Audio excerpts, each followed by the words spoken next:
إله إلا الله وأشهد أن محمدا عبده ورسوله পৃথিবীর সব থেকে পাওয়ারফুল নাম হচ্ছে আল্লাহ।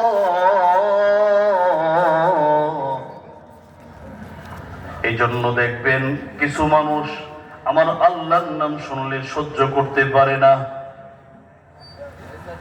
আবার পৃথিবীর সব থেকে নরম নাম, পৃথিবীর সব থেকে মধুর নাম হলো আল্লাহ। আমার আল্লাহ কোরআনে বলেন, আল্লাযীনা আমানু ওয়া তাতমাইন্নু কুলুবুহুম বিযিকরিল্লাহ, আলা বিযিকরিল্লাহি তাতমাইন্নুল কুলুব। মা পৃথিবীর সব থেকে দামি নাম। মা নাম কখনো কখনো সন্তানের মনকে শান্ত করতে পারে না। বাবা নাম কখনো কখনো সন্তান সহ্য করতে পারে না। মার কাছে, বাবার কাছে সন্তানের নাম সব থেকে প্রিয়, কিন্তু কখনো কখনো সন্তানের নাম মা শুনতেও পারে না, বাবা শুনতেও পারে না। ঠিক না বেঠিক? হয় না এরকম?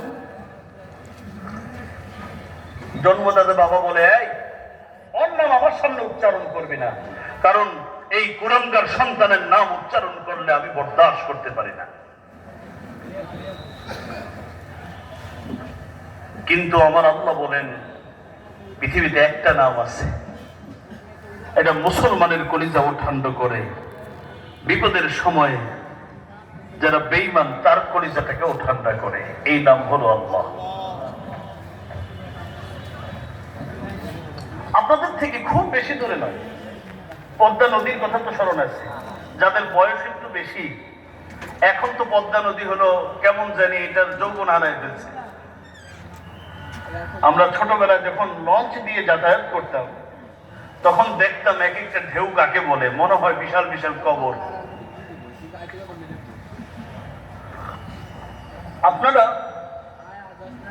পদ্মা নদী ঝড়ের কবলে কারা পড়েছেন আমার জানা নাই, আমি পড়েছি একাধিকবার। আপনারা পড়ছেন? আচ্ছা, দেখ কয়েকজন সাক্ষী খুঁজে পাবো আশা করি। যখন ঝড় শুরু হয়, আমরা এমন একটা দেশে বসবাস করি, আমি মাঝে মধ্যে বলি বিভিন্ন দেশ আমাদেরকে সম্প্রীতির সবক দেয়। আমি বলি তোমরা আমাদের বাংলাদেশ থেকে সম্প্রীতি শিখতে আসো। বিভিন্ন ধর্মাবলম্বী মানুষ আমরা একসাথে বসবাস করি। বিভিন্ন সময় কেউ কেউ তারা রাজনৈতিক অথবা অন্য কোনো স্বার্থের জন্য দাঙ্গা হাঙ্গামা লাগাবার চেষ্টা করে, কিন্তু আমাদের দেশের মানুষ বিভিন্ন ধর্মের মানুষের সাথে একসাথে থাকে, একসাথে বসবাস করে, এবং সম্প্রীতি কাকে বলে এটা পৃথিবীর মানুষকে শিক্ষা দিয়েছে বাংলাদেশের জনগণ।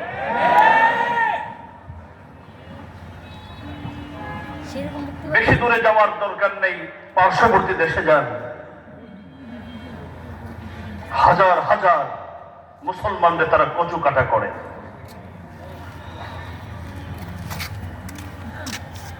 বাংলাদেশে অমুসলিমের